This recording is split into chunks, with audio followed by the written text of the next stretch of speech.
Magandang hapon po sa lahat, Luzon, Visayas, Mindanao, kung saan kayong dako ng mundo po, tayo nagbabalik dito sa aking munting YouTube channel po, sa Mel Soriano TV 29 para mag-discuss ulit ng another coins. Ayan po. Ayan. At ito po ay ating hilig pangungulikta ng barya. Kaya ho tayo nandito, nagsiselling po, one by one po kung magkano na ang kanilang mga halaga. Ayan po. Magandang hapon po sa aking mga subscriber po kung saan kayong dako ng mundo po. Maraming salamat. Yun namang nanonood dun sa aking FB page. Maraming salamat din po. Yun naman nanonood dito sa aking YouTube channel at hindi pa po nakapag-subscribe. Ayan po at gusto nyo ang ganitong mga topic po about coins. Siniselling ho natin kung magkano na ang kanilang mga halaga. Ayan po. At ako'y makikisuyo sana sa inyo. Ayan. At ihingi po ng pabor. Baka pwede naman po pakipindot ang ating notification bell, subscribe, and like. Para ma-update po kayo sa mga litis ko pang gagawin mga video po. Ayan. Dale. Ang pag-usapan po natin ngayon ay ang pera po natin. Ayan po. 10 centimos po ni Marcelo H. Del Pilar. Ayan. Makikita nyo po ang isang imahe ng isang lalaki po nakaharap po sa kaliwang bahagi. And then sa kanyang likod, nakalagay po ang kanyang pangalan. Siya po ay si Francisco Baltasar. And then 10 centavos po ang Republika ng Pilipinas. Ayan po.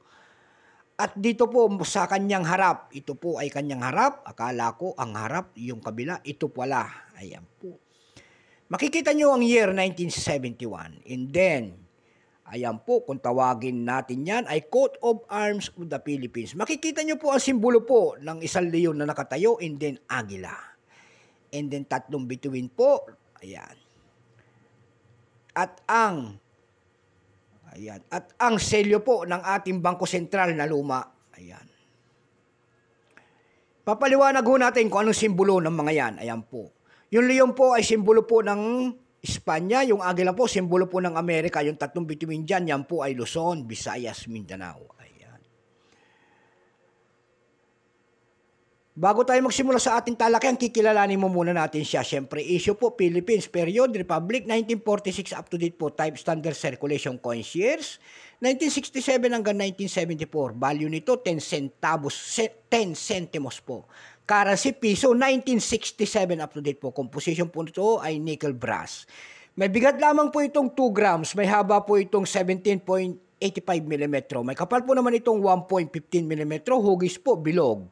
Orientation nito, coin alignment. Itinigil ang paggamit nito noong January 2, 1998. Number NDAS 3752. Reference number KM-198. Ayan. Siya po ay si Francisco Baltasar. Ayan po. Itong year 1971, hindi po dito ginawa sa atin to. Ito po ay Denver Mint. Ito lamang po ay 27%. Ayan po. Kung ilang piraso naman ang pinagawa ng Pilipinas sa barya na ito, ito po ay 80 million. Exactly po, walang butal. 80 million lamang. May price na po ito sa ating numista.com kung tawagin ng ating mga kolektor. Yung kanyang very fine 13, extra fine 16, almost uncirculated 16. At ang circulated nito ay nagkakahalaga ng 31 pesos. Doon naman tayo dumako sa kanyang price sa ating pandaigdigan. Doon sa ating ebay.com may nakita na tayo nagbebenta nito ng 363 pesos. Mayroon din tayo nakita doon na 325 pesos and then 359 pesos. Yung pinakamalit na bintahan doon nakita natin ay 82 pesos. Ayan po. Sa carousel page naman tayo dumako. Doon sa carousel page po, may nagbebenta na nito ng 6 na piraso nito. Nagkakahalaga po ng 380 pesos.